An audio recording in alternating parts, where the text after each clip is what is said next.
वह भगवान जो अपने सही स्थान पर मंदिर में आ गए हैं, उसकी एक प्रकार से सूचना विश्व को और जो आराधक हैं, जो श्रद्धालु हैं, उनको दी जा रही है।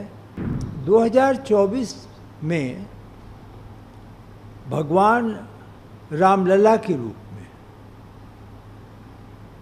उनकी 4 से 5 वर्ष की आयु की मूर्ति स्थापित हुई, प्राण प्रतिष्ठा हुई।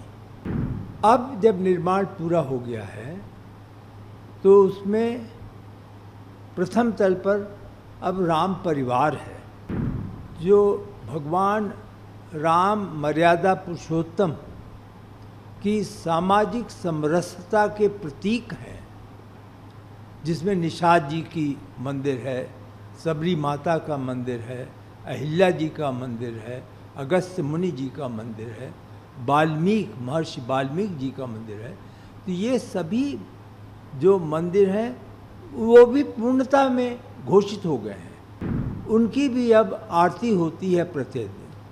तो सब मिलाकर निर्माण कार्य, जिसका विवरण प्रारंभ में सोचा गया था, अनुमान किया गया था, आश्वासन दिया गया था श्रद्धालुओं को, उसकी पूर्ति 25 नवंबर को प्रधानमंत्री जी द्वारा की जा रही है। So with the significance of November 25, when Prime Minister is expecting to install the flag atop in the Ram Temple. This ceremony of unfurling the pataka over the shikhar of the temple actually is a kind of religious announcement to devotees of Lord Ram that the temple in all its description, including the outer security wall which is called Parkota, is complete in all respects. So it sort of calls every devotee to visit the place and offer prayer, which has been the dream of course, of last 500 years. The dream was in the sense that there was a degree of greater awareness that the Lord is not living in the temple, is not placed in the temple where he legitimately belonged. Now it is the same place. The belief is this is where the Ayodhya Dham was there, and the Lord Ram in his childhood and later as a king was there, and he was worshipped. He was worshipped for highest form of ethical standard of not just a benevolent king, but the highest form of ethical standards in every public, religious, social discourse, in a way that we all believe and call him Maryada Purushottam, is only because हम ईश्वर के रूप में उन्हें देखते हैं, लेकिन हम उन्हें मर्यादा के उपासक के रूप में देखते हैं। तो वह भगवान जो अपने सही स्थान पर मंदिर में आ गए हैं, उसकी एक प्रकार से सूचना विश्व को और जो आराधक हैं, जो श्रद्धालु हैं, उनको दी जा रही है कि अब निर्माण कार्य पूरा किया जा चुका है। आपको जैसा पता है, मैं इसलिए विशेष रूप से बताना कि मैं एक दोहराना चाहता हूँ कि 2024 में भगवान रामलला के रूप में उनकी 4 से 5 वर्ष की आयु की मूर्ति स्थापित हुई, प्राण प्रतिष्ठा हुई। अब जब निर्माण पूरा हो गया है तो उसमें प्रथम तल पर अब राम परिवार है, उनका पूरा परिवार है, उनके भ्राता, उनके निकटतम सेवक हनुमान जी और शक्ति की उपासना के स्वरूप सीता जी, यह लोग अब वहाँ पर एक परिवार का जो मंदिर होता है वहाँ पर विराजे हैं और उसकी भी उस दिन आरती होगी जब प्रधानमंत्री जी पताका को लहराएंगे। तो इस प्रकार इसका एक बहुत बड़ा महत्वपूर्ण है और इसका महत्व आप इस प्रकार से सोचें कि अब इसी के साथ जो 7 मंदिर हैं जो भगवान राम मर्यादा पुरुषोत्तम की सामाजिक समरसता के प्रतीक हैं, जिसमें निषाद जी की मंदिर है, सबरी माता का मंदिर है, अहिल्या जी का मंदिर है, अगस्त्य मुनि जी का मंदिर है, महर्षि वाल्मीकि जी का मंदिर है।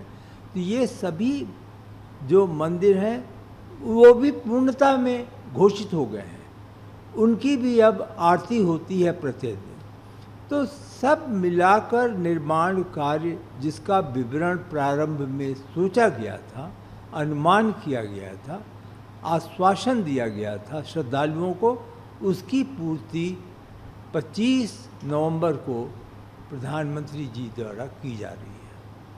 अधिकांश तो देखिए इसकी व्यवस्था न्यास कर रहा है और न्यास में हमारे जो जनरल सेक्रेटरी श्री चंपत राय जी हैं वह इस व्यवस्था के इंचार्ज हैं और एक एक विवरण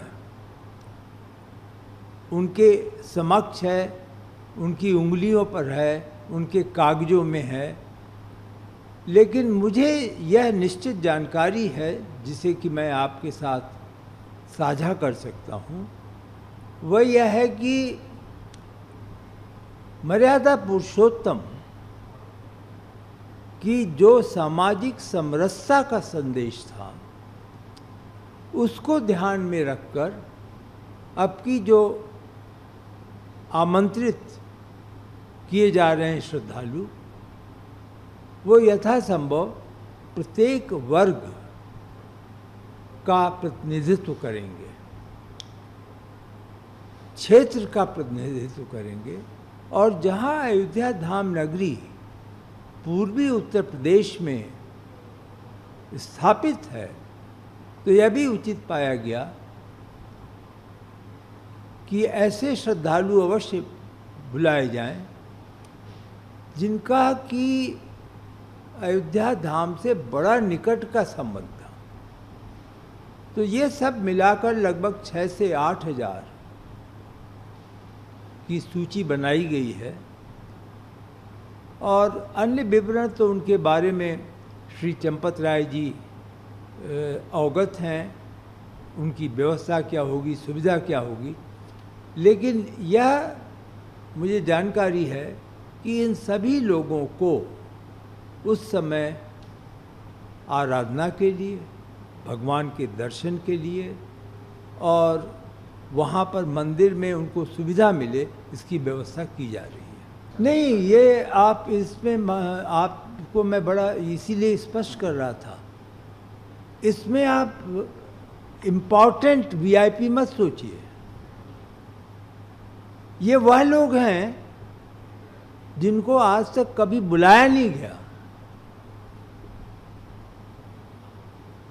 उस वर्ग को ये प्रतिनिधित्व करेंगे जिनको कि हम मर्यादा पुरुषोत्तम के संदेश के साथ बताते रहे हैं कि भगवान ने तो आपके साथ खाया है, आपकी सुविधाएं इस्तेमाल की हैं। हम सभी बचपन से निषाद जी की कहानी, सबरी माता की कहानी को सुन सुनकर बड़े हुए हैं। तो इस आप समुदाय को सोचें, एक बड़े व्यापक समुदाय, संकीर्ण समुदाय नहीं, एक व्यापक समुदाय जो प्रतिनिधित्व करता है, उस वर्ग के लोग आएंगे। इसमें आप बिल्कुल वीआईपी कल्चर की बात नहीं करें, वो बिल्कुल नहीं है। जी हाँ सर, प्राण प्रतिष्ठा के बाद अब ध्वज स्थापना सत्या सर ये एक प्रकार से पूर्णता को दर्शाता है कि मंदिर निर्माण कार्य पूर्ण रूप से जैसी व्यवस्था होनी थी 71 एकड़ में, उसमें कर दी गई है।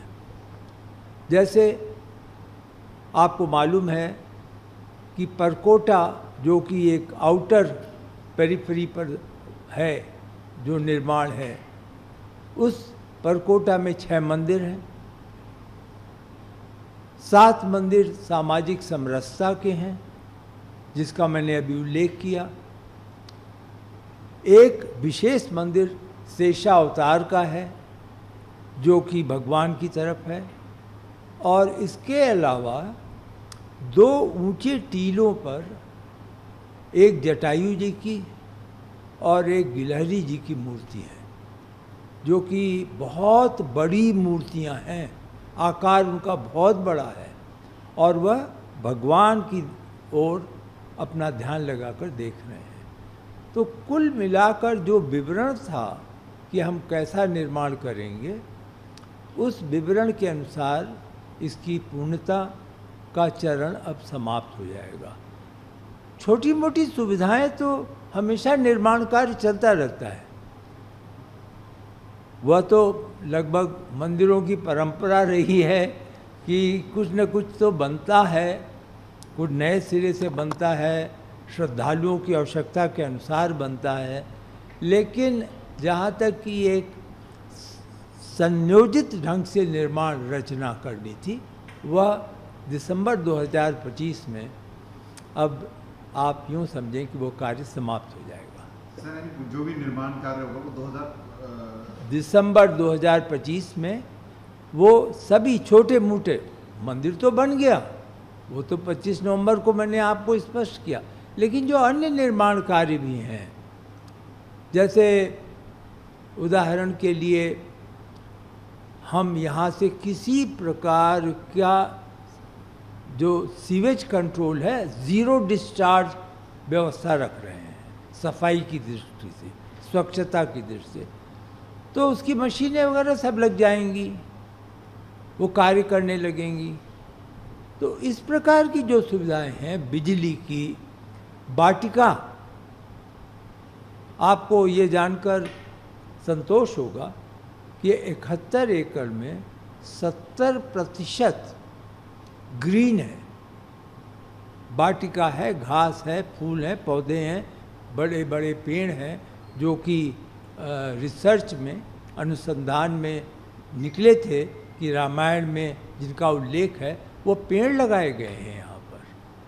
तो इस प्रकार की चीज़ें जो हैं वो सब कुछ पूर्ण हो जाएंगी। निर्माण तो केवल 30% में है, 70% ज़मीन में ग्रीन व्यवस्था की गई है। सर, इस अवसर पर देश और दुनिया के भक्तों को क्या संदेश देना चाहिए? उस संदेश के लिए तो आपको प्रतीक्षा करनी होगी, क्योंकि वो तो प्रधानमंत्री जी संदेश देंगे, और इसीलिए वो तिथि बहुत ही पवित्र तिथि घोषित की गई है। वो सीता जी के विवाह की तिथि है। तो उस तिथि को बहुत विशेषज्ञों ने अध्ययन करके यह उचित पाया है कि लगभग प्रातः 11 बजे से 2 बजे के मध्य जो अवधि है वो शुभ मुहूर्त कहलाती है। उस मुहूर्त में प्रधानमंत्री जी आएंगे तो संदेश तो उनके माध्यम से ही हम लोग सुनेंगे।